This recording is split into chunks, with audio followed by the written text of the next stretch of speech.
رب العالمین والصلاة والسلام علی سید الانبیاء والمرسلین وعلی آلہ واصحابہ اجمعین اما بعد اعوذ باللہ من الشیطان الرجیم بسم اللہ الرحمن الرحیم انا انزلناہ فی لیلۃ القدر وما ادراک ما لیلۃ القدر لیلۃ القدر خیر من الف شہر تنزل الملائکۃ والروح فیہا بإذن ربہم من کل امر سلام ہی حتی مطلع الفجر۔ صدق اللہ العظیم وصدق رسولہ النبی الکریم ونحن علی ذلک لمن الشاہدین والشاکرین۔ اس سے پہلے جس صورت کا ہم نے مذاکرہ کیا تھا وہ تھی سورہ علق۔ تقریباً 5-6 ہفتے اس کا مذاکرہ رہا، یعنی اقرأ بسم ربک الذی خلق۔ ہم نے اس میں پڑھا کہ اس میں اللہ پاک نے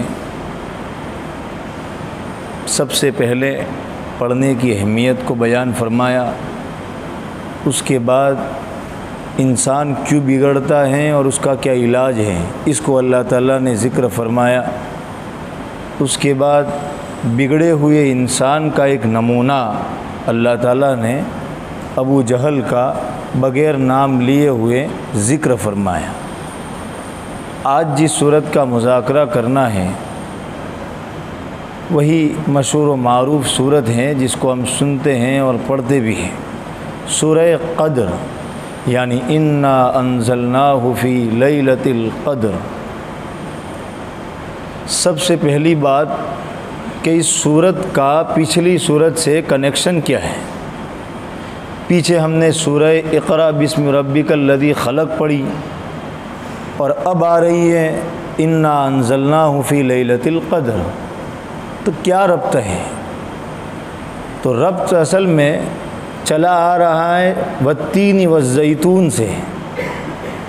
والتین والزیتون میں اللہ پاک نے تمام انسانوں کو ایک بات کہی قسم کھا کر کے، وہ بات یہ تھی لقد خلقنا الانسان فی احسن تقویم، کہ ہم نے انسان کو بہت بہتر بنایا ہے، یعنی تمام مخلوقات میں سب سے اچھی مخلوق حضرت انسان ہے، دکھنے میں بھی، فزیکلی بھی، مینٹلی بھی، ہر پہلو سے تمام مخلوقات میں انسان الگ ہے، اسی لیے تمام مخلوقات انسان کی خادم ہیں، انسان مخدوم ہے۔ انسان سورج سے فائدہ اٹھا رہا ہے، چاند سے فائدہ اٹھا رہا ہے، دریا سے فائدہ اٹھا رہا ہے، اتنے بڑے ہاتھی سے فائدہ اٹھا رہا ہے، انسان الگ ہے۔ تو اللہ پاک نے یہ صورت میں یہ بات کہی۔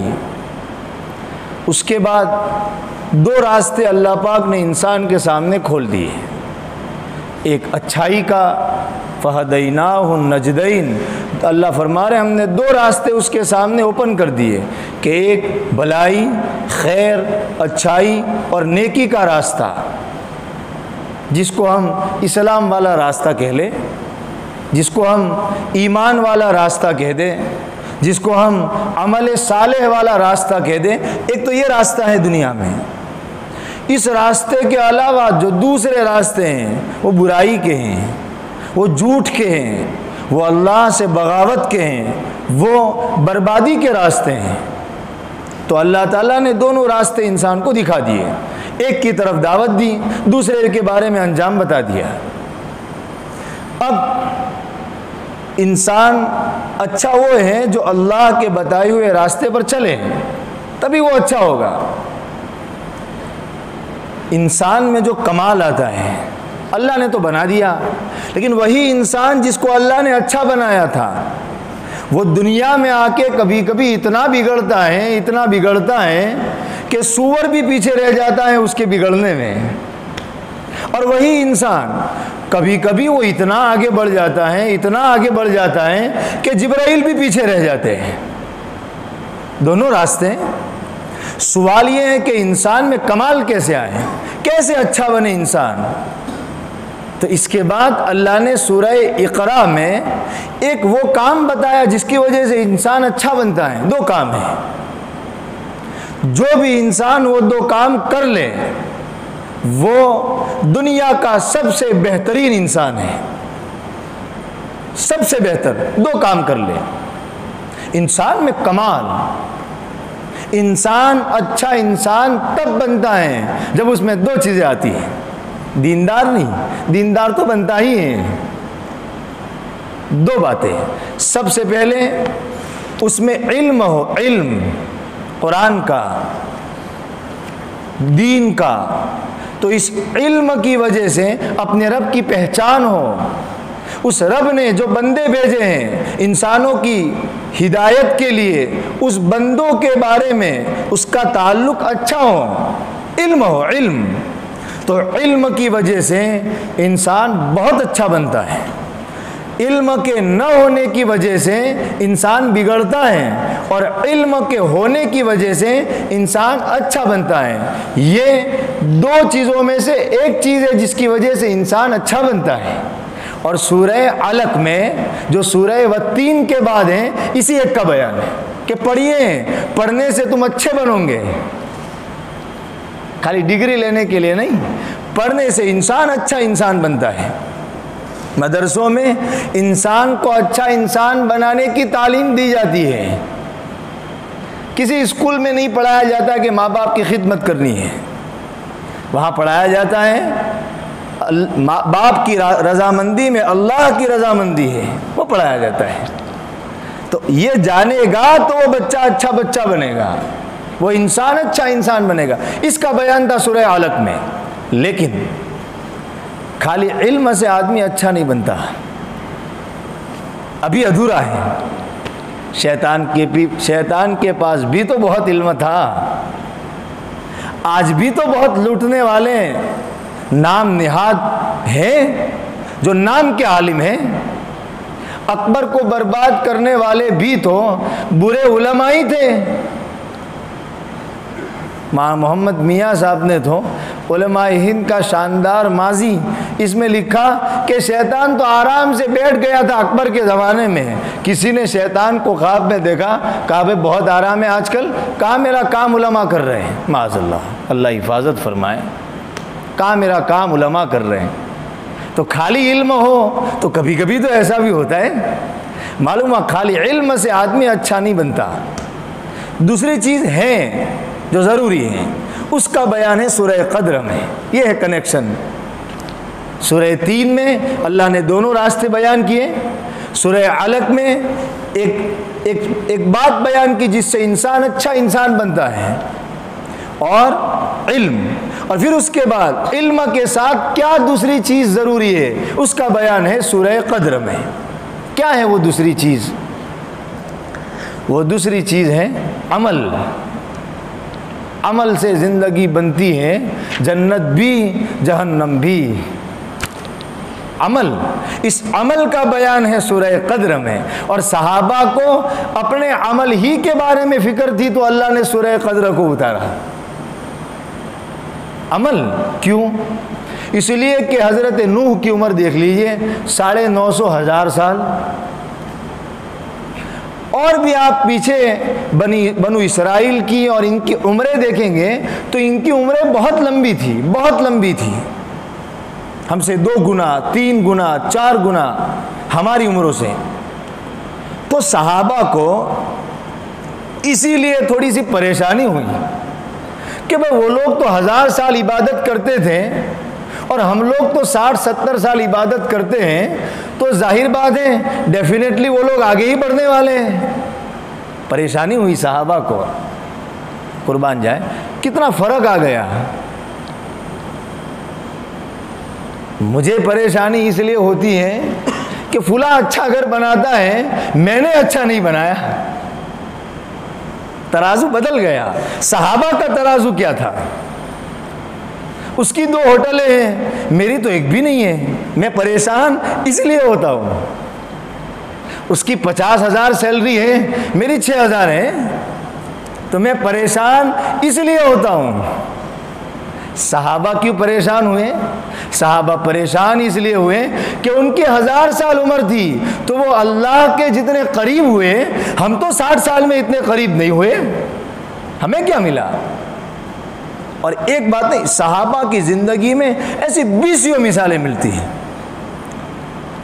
فقیر صحابہ آ گئے اللہ کے نبی علیہ السلام کے پاس، فرمایا اللہ کے نبی مالدار تو صدقہ کر کے آگے بڑھتے ہیں، حضرت شیخ نے فضائل اعمال میں لکھا ہے، وہ تو صدقہ کر کے آگے بڑھ جاتے ہیں، وہ خیرات کرتے ہیں، ہم کیسے آگے بڑھیں؟ دیکھیے عمل، فرمایا آپ تسبیح پڑھیے 33 مرتبہ سبحان اللہ، 33 مرتبہ الحمدللہ، 34 مرتبہ اللہ اکبر پڑھیے، اسی لیے اس کو تسبیح الفقراء کہا جاتا ہے۔ یہ دیکھ کے مالداروں نے بھی شروع کر دیا۔ صحابہ باتیں کم کرتے تھے، کام زیادہ کرتے تھے، اسی لیے اتنا انقلاب آیا 23 سال میں۔ ہم نے 300 سال یا اس سے زیادہ حکومت کی ملک بھارت میں اور دنیا کے بہت سے ملکوں میں، اسپین میں چلے جائیں اور بھی بہت سے ملکوں میں چلے جائیں، سوائے ہماری عمارتوں کے کچھ باقی نہیں ہے۔ وجہ صرف یہ کہ مسلمان گفتار کا غازی ہیں بقول اقبال کے، کردار کا غازی نہیں ہے۔ گفتار کا وہ 2 گھنٹے بولتا ہے، وہ 3 گھنٹے بولتا ہے، وہ میٹنگز پہ میٹنگز کرتا ہے، لیکن کردار کا وہ غازی نہیں ہے۔ پھر صحابہ آ گئے، حضور مالداروں نے بھی شروع کر دی تسبیح۔ اب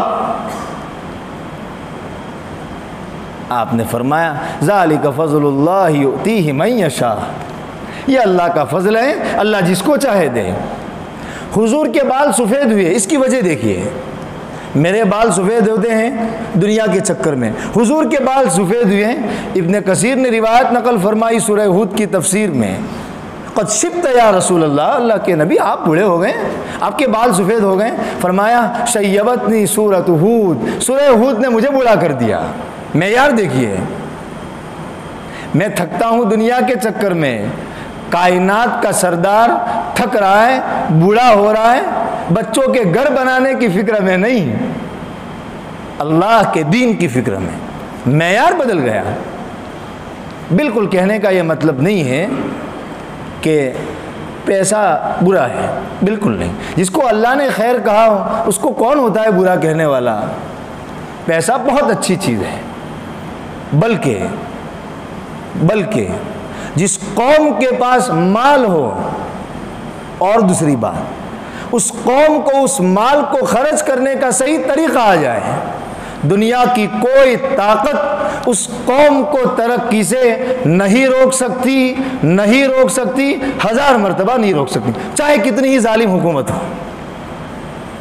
لیکن 2 چیزیں ضروری ہیں، مال اور خرچ کرنے کا طریقہ صحیح۔ مجھے اور بھی بہت سی باتیں مال کے سلسلے میں یاد آ رہی ہیں، لیکن وہ ہمارا موضوع نہیں۔ ایک صاحب نے وہاں سجاد صاحب سے سوال کیا کہ آپ کے یہاں تو زکوٰۃ کا سسٹم ہے، پھر مسلمان اتنے غریب کیوں ہیں؟ یہ سوال کیا، حضرت نے صاف کہا، میں ہوتا تو تعویل کرتا مسلمانوں کی۔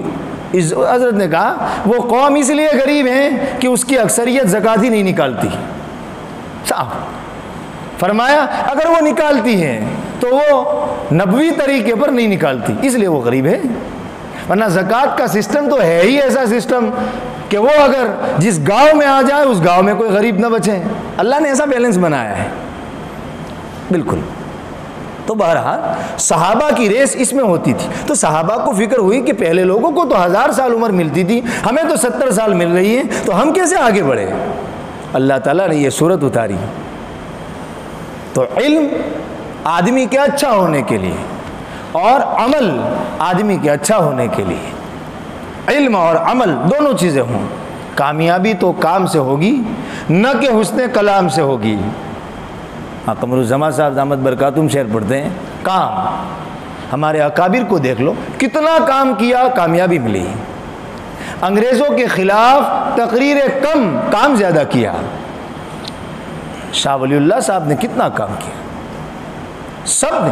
شاہ ولی اللہ صاحب نے تو، اس اللہ کے بندے نے تو خانقاہ کی بوری پر بیٹھ کر ملک کے حالات کو ایسا سمجھا تھا کہ شاید ملک کا حکومت والا بھی ایسا نہیں سمجھتا۔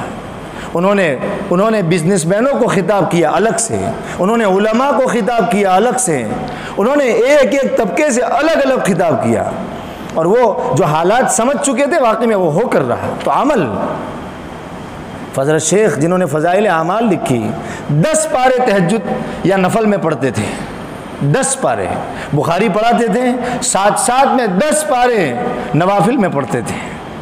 یہ حضرت شیخ، تب ان کا اتنا نام ہے۔ مولانا طارق جمیل دامت برکاتہم، اللہ نے کام لیا بہت ان سے۔ 1-2 اختلافی باتوں کے نتیجے میں پوری شخصیت کو غلط کہنا اسلام کا مزاج نہیں ہے، اسلام کا مزاج نہیں۔ فرماتے ہیں 1985 سے لے کے 2022 تک میری کبھی قرآن کی تلاوت نہیں چھوٹی۔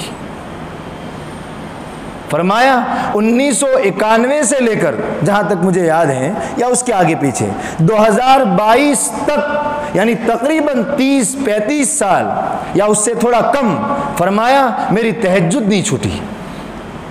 یہ ہے ان کا عمل۔ فرمایا جب سے میرے ماں باپ کا انتقال ہوا ہے تب سے لے کے آج تک روزانہ 8 رکعت پڑھ کے اپنے ماں باپ کو ہدیہ کرتا ہوں۔ یہ عمل، تب ان کے بیانات میں اتنی تاثیر ہے۔ عمل تو اللہ تعالیٰ نے عمل کو ذکر کیا، اور صحابہ اس کی بہت فکر کرتے تھے، اسی لیے اللہ تعالیٰ نے یہ سورت اتاری۔ رب تبھی ہمیں معلوم ہوا کہ ایک علم جس سے آدمی اچھا بنتا ہے، اور علم کے ساتھ ساتھ عمل، آدمی جتنا کہے اس سے زیادہ وہ عمل کرے۔ آپ علیہ السلام نے بنو اسرائیل کے ایک مجاہد کا، ایک غازی کا تذکرہ فرمایا جو 1000 سال تک جہاد میں اور اللہ کے دین کے پھیلانے میں لگا رہا، 1000 سال تک کبھی ہتھیار نہیں اتارے۔ مسلمانوں کو یہ سن کر تعجب ہوا، یعنی صحابہ کو، تو اللہ تعالیٰ نے یہ سورت اتاری، شان نزول۔ دوسرا واقعہ، اللہ کے نبی علیہ السلام نے ایک عابد کا تذکرہ کیا، ایک عبادت کرنے والے کا، ساری رات وہ عبادت کرتا اور صبح کو اللہ کے دین کے پھیلانے کے لیے وہ نکل پڑتا، دن بھر وہ جہاد کرتا، اللہ کے دین کو پھیلاتا۔ جہاد کا مطلب صرف قتال نہیں ہے، جہاد کا لفظ سنتے ہی ہمارے ذہن میں خالی تلوار آ جاتی ہے، یہ صحیح نہیں ہے۔ جہاد عام ہے، ہاں تلوار بھی اس کا ایک بھاگ ہے، ایک پارٹ ہے، لیکن تلوار ہی جہاد نہیں ہے۔ ہم مسلمانوں کو اس کے بارے میں تھوڑا سا ذہن اور تھوڑا سا علم بڑھانے کی ضرورت ہے۔ جہاد قلم سے بھی ہوتا ہے، جہاد تبلیغ سے بھی ہوتا ہے، جہاد بادشاہ کے سامنے سچ بات کہنے سے بھی ہوتا ہے، اور قتال خاص ہے، فرق ہے دونوں میں۔ مفتی خالد سیف اللہ رحمانی صاحب دامت برکاتہم نے اپنے ایک مضمون میں اس پر بہت اچھی روشنی ڈالی ہے، تو وہ پھیلاتا، تو صحابہ کو اس پر تعجب ہوا، تو پھر اللہ تعالیٰ نے یہ آیت اتاری، یہ آیتیں اتاری۔ کیا ہے اس میں؟ سب سے پہلے فرما انا انزلناہ فی لیلۃ القدر، بہت مختصر مذاکرہ ہے آج اس صورت میں، ہے تو باتیں بہت سی ہوگی لیکن جو مفسرین نے لکھی ہے وہ بہت ہی محدود ہے۔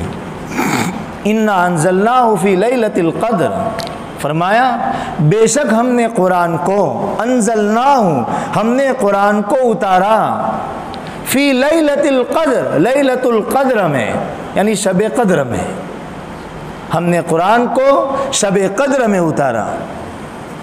قدر کیوں کہتے ہیں اس کو، اس رات کو قدر کیوں کہتے ہیں؟ قدر کے ایک معنی تو ہم جیسے اردو میں بولتے ہیں اس کی قدر ہو گئی، یعنی عظمت اور بڑائی، اور چونکہ ایک گنہگار سے گنہگار آدمی ہو وہ اس رات میں عبادت کر لیں تو وہ بھی بڑے مرتبے کو پا لیتا ہے، اس وجہ سے اس رات کو شب قدر کہتے ہیں کہ یہ قدر والی رات ہے۔ جو بیکار تھا، جس کے اتنے اعمال نہیں تھے، اس نے بھی شب قدر میں عبادت کی، اس کا بھی مقام بڑھ گیا، اس وجہ سے اس کو شب قدر کہتے ہیں۔ دوسرا، قدر کے معنی ہوتے تقدیر، اور چونکہ ہماری جو تقدیر لکھی ہوئی ہے وہ شب قدر میں 1 سال کی اللہ تعالیٰ فرشتوں کے حوالے کرتے ہیں کہ اگلے سال کا یہ پورا تقدیر آپ کے ہاتھ میں ہے، اس کے مطابق آپ کو دنیا میں کام کرنا ہے۔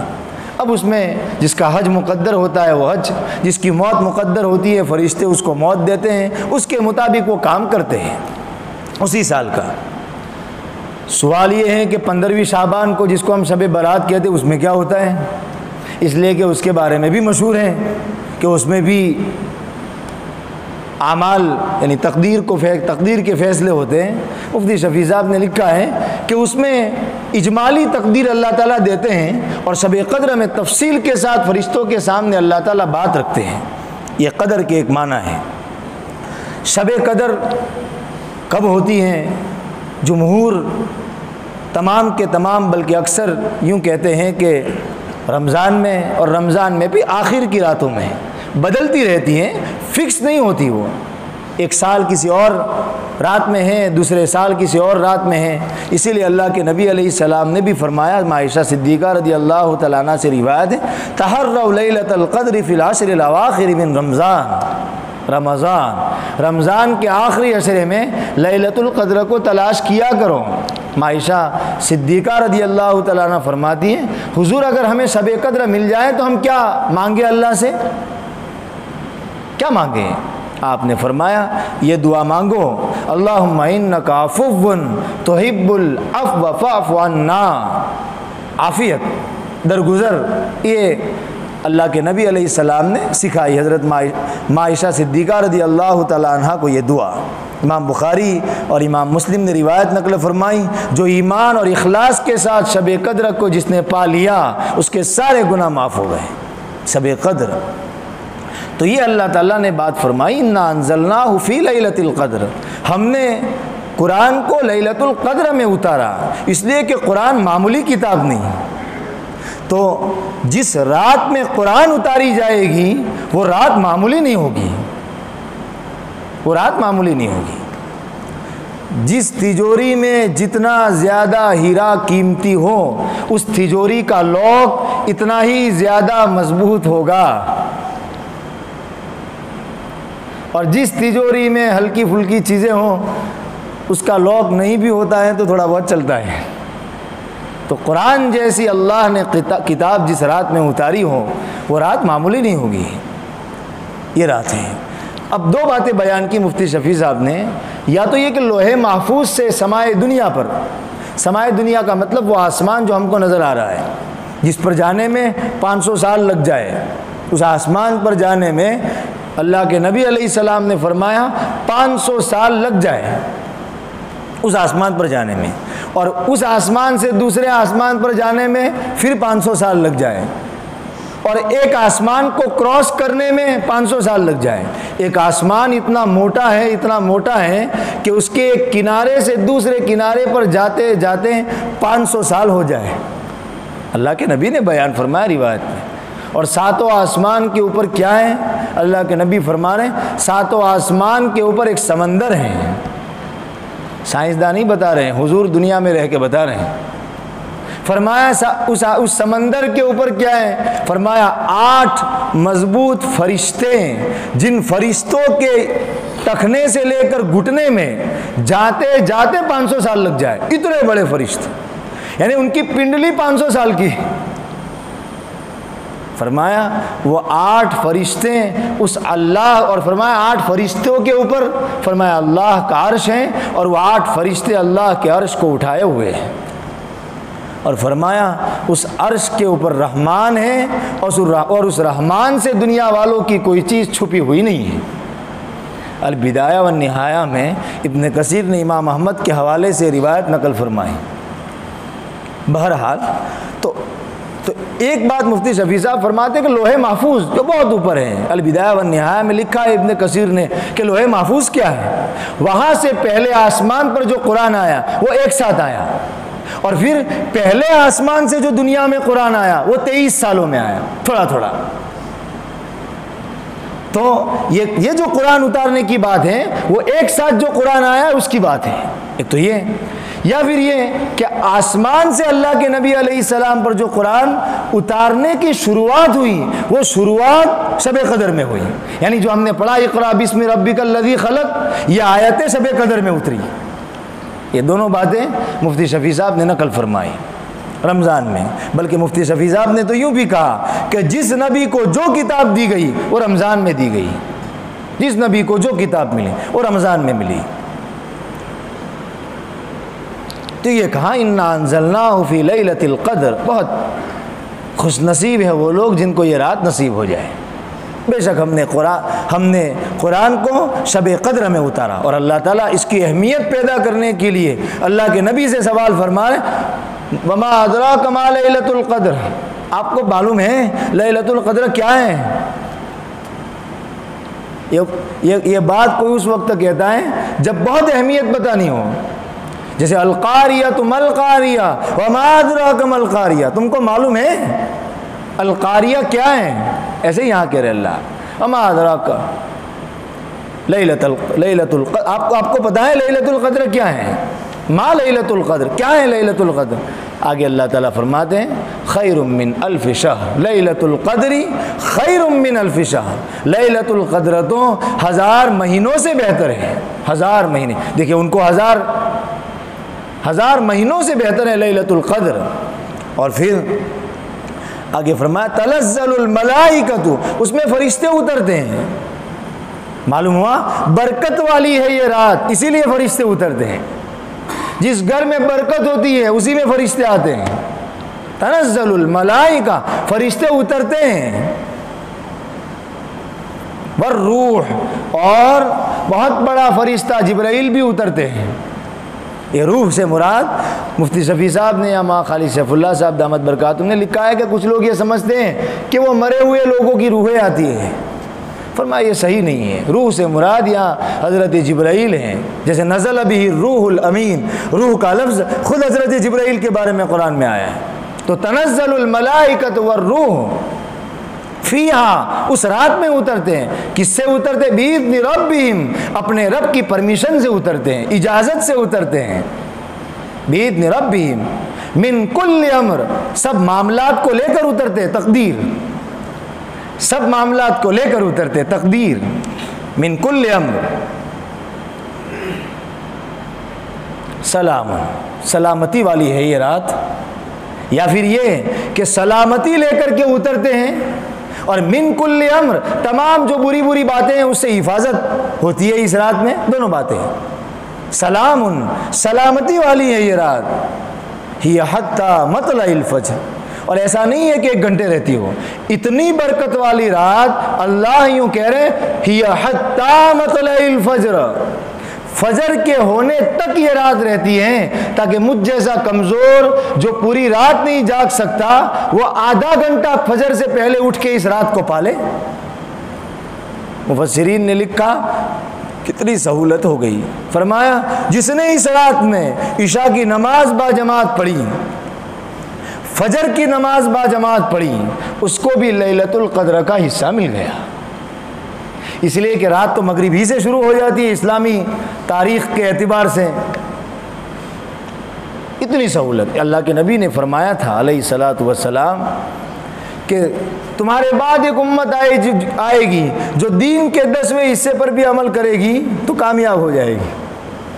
کمزوری یا حتی مطلع الفجر، وہ رات فجر ہونے تک رہتی ہے، تاکہ کوئی بہت اچھا ہو، ابتدا میں کوئی تھوڑی عبادت کر لیں، آرام سے سو جائیں، صبح تھوڑا سا الارم جلدی رکھ کے وہ اٹھ جائیں۔ ایک 5 منٹ کی ایک بہت کام کی بات جو ابن قیم نے زاد المعاد کے مقدمے میں لکھی ہے، بہت بات مجھے خود پسند آئی اور آپ کو بھی بتاؤں۔ سوال یہ ہے کہ اللہ نے اسی رات کو کیوں چنا؟ کیوں اسی رات کو چنا اللہ نے؟ اس کا جواب ابن قیم نے بہت پیارا دیا ہے۔ دیکھیں اللہ کا یہ معاملہ خالی رات کے بارے میں نہیں ہے، ہر چیز میں اللہ نے کچھ چیزوں کو چن لیا ہے۔ فرشتے کتنے سارے ہیں؟ بہت سارے ہیں، کوئی نہیں جانتا اللہ کے سوا، پھر بھی اللہ نے 4 فرشتوں کو چن لیا، جبرائیل، میکائیل، اسرائیل اور اسرافیل۔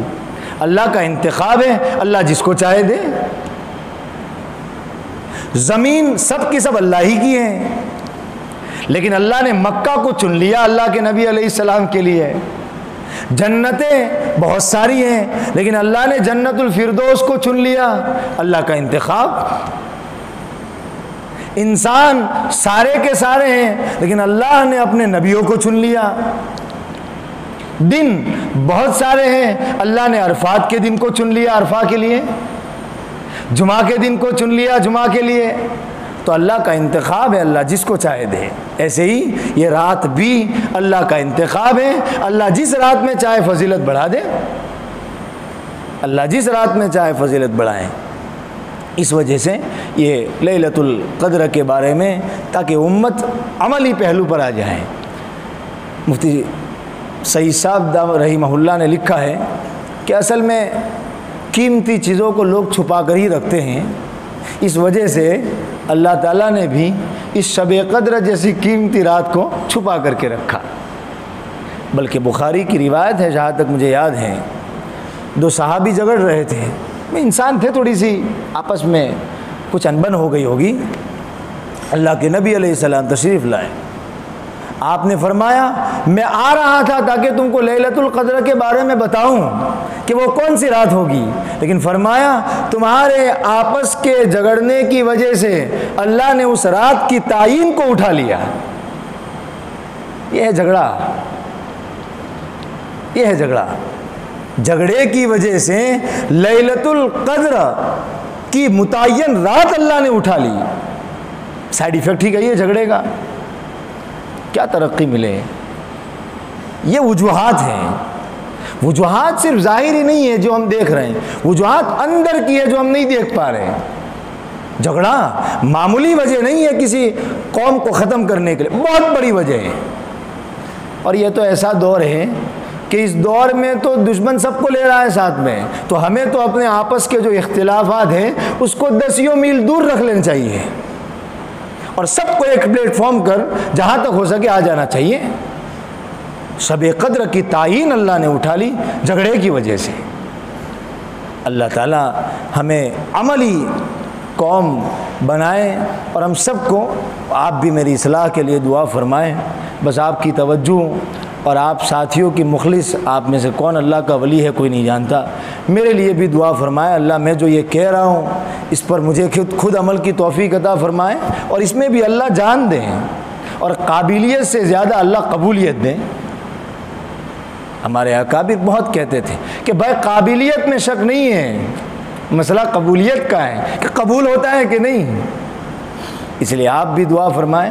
اور پھر میں ایک بار کہتا ہوں، کوئی ایسی بات اگر نکل جائے زبان سے تو واللہ بالکل کہنے کا یہ مطلب نہیں ہے کہ امت ایک دم ختم ہو چکی ہے اور امت پست ہو چکی ہے، بالکل یہ مطلب نہیں۔ امت میں ابھی بہت سارا خیر باقی ہے، لیکن بہت اچھا ہو کہ جو کمیاں ہیں اس کمیوں کو اور زیادہ امت پوری کر لے۔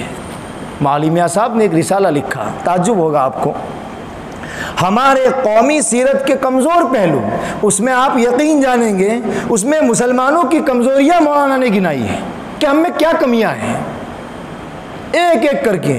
اور واقعی میں ایسا لگتا ہے کہ شاید ہم کو ہی پڑھ لیا تھا مولانا نے، ایک ایک کمزوری۔ اس میں ایک بیماری انہوں نے لکھی ہے مسلمانوں کی، ایک بیماری لکھی، فرمایا کیا کہوں سمجھ میں نہیں آتا، حضرت کے ایسے ہی کچھ الفاظ ہیں۔ اس کے بعد حضرت نے کہا اتنا کہتا ہوں کہ کچھ نہ کر کے سب کچھ لے لینے کی تمنا مسلمانوں میں ہے۔ مولانا کا جملہ ہے، میرا نہیں۔ فرمایا کچھ نہ کر کے سب کچھ لے لینے کی تمنا مسلمانوں میں ہے۔ لال بتی والی گاڑی چاہیے، حکومت چاہیے، منصب چاہیے، عہدہ چاہیے۔ پڑوسی ملک والوں نے جتنی قربانیاں دی، پڑوسی ملک والے ملا، انہوں نے جتنی قربانیاں دی اس کی 1% بھی دینے کے لیے میں تیار نہیں، اور مجھے انقلاب وہ چاہیے جو وہاں آ گیا، اسلامی حکومت قائم ہو گئی وہاں۔ ماں سجاد صاحب ایک بات کہتے ہیں، ہلکی پھلکی بات ہے، یہ تفسیر نہیں ہے، یہ کچھ خارج کی کچھ بات ہے۔